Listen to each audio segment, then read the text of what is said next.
بسم اللہ الرحمن الرحیم۔ ابو ہریرہ رضی اللہ تعالیٰ عنہ نے ایک مرتبہ پوچھا، اے اللہ کے رسول، میں جنت میں آرام سے کیسے داخل ہوں گا؟ آپ نے فرمایا، کیا کیا کرو؟ جنت میں جانے کے لیے سب سے پہلا کام مسلمان کو سلام کرو، غریب کو کھانا کھلاؤ، رشتوں کو جوڑے رکھو، رات کو اٹھ اٹھ کر کے نماز پڑھو جب لوگ سوتے رہتے ہیں، تم آسانی سے اور آرام سے جنت میں چلے جاؤ گے۔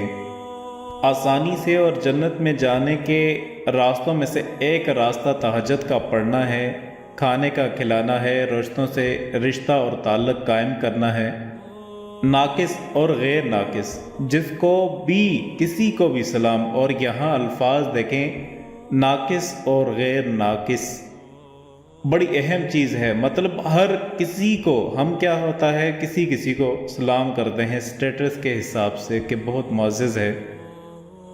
غریب نوکر آپ کے پاس روز کام کو آتا ہے، اس کو بھی سلام کریں۔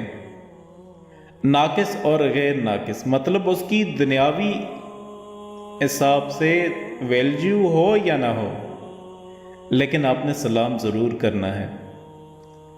بہرحال سلام کرو، رشتوں کو قائم رکھو، غریبوں کو کھانا کھلاؤ، اور راتوں کو اٹھ اٹھ کے نماز پڑھو، مطلب تہجد کی نماز پڑھو جب سب سوتے ہیں۔ آخر وقت میں افضل ہے یہ ٹائم، تو تم جو ہے وہ جنت میں چلے جاؤ گے۔ اب کچھ لوگ پوچھتے ہیں تہجد کا وقت کون سا ہے؟ تہجد کا وقت اور اس کی رکعتیں۔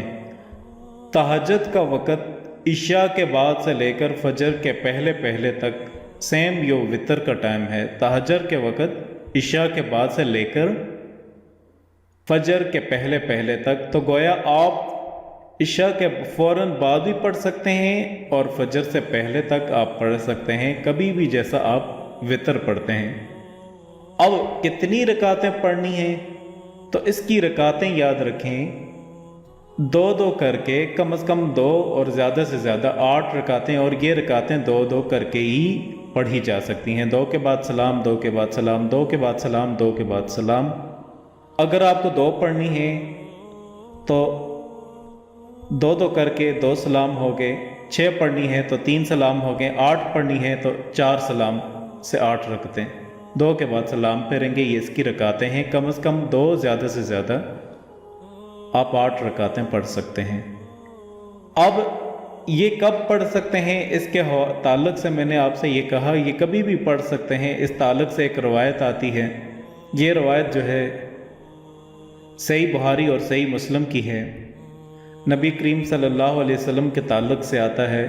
روایت میں آتا ہے، رات کے جس حصے میں تم چاہو نبی کریم صلی اللہ علیہ وسلم کو نماز پڑھتے ہوئے دیکھ سکتے ہو، اور جس حصے میں چاہو آپ کو سوتے ہوئے دیکھ سکتے ہو۔ مطلب آپ صلی اللہ علیہ وسلم اس نماز کو کسی بھی حصے میں پڑھتے ہیں۔ صحابی کہتے ہیں کبھی ہم ان کو پڑھتے ہوئے دیکھتے، کبھی نہیں دیکھتے، کبھی عشاء کے بعد دیکھتے، کبھی بیچ میں درمیان میں دیکھتے، کبھی آخری رات میں دیکھتے۔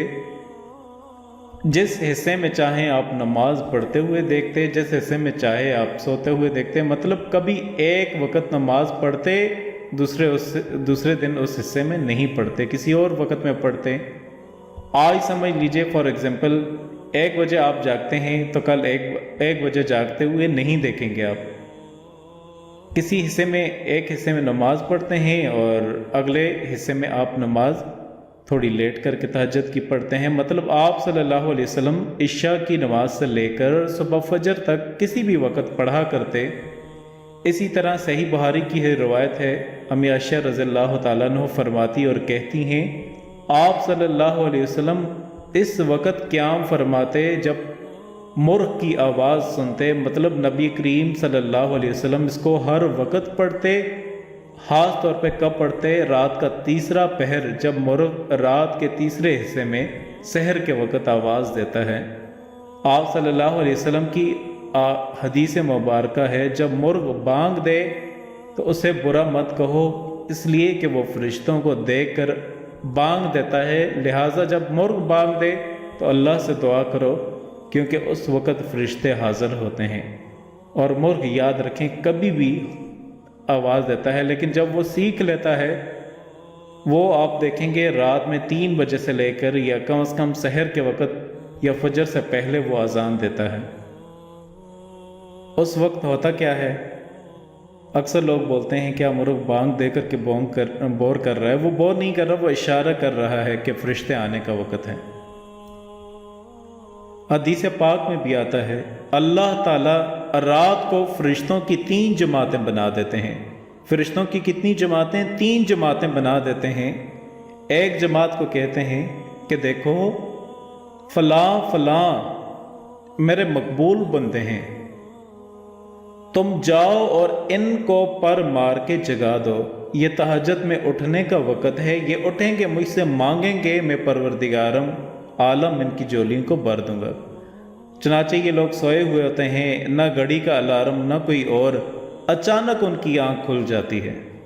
یہ اللہ کی طرف سے فرشتے اٹھا دیتے ہیں، ان کو اچانک آنکھ کھل جاتی ہے۔ دل میں ارادہ لے کر کے سوتے ہیں 3 بجے اٹھنا ہے، 3 بجے آنکھ کھلتی ہے، تو اللہ پاک کے فرشتے ہی ہوتے ہیں جو اس کو جگا دیتے ہیں۔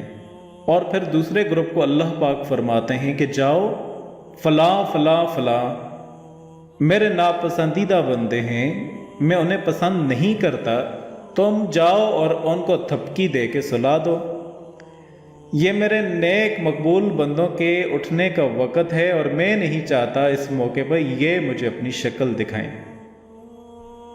رات کے 1 بجے تک جاگتے رہیں گے، 2 بجے تک جاگتے رہیں گے، ٹی وی دیکھتے رہیں گے، گانے سنتے رہیں گے۔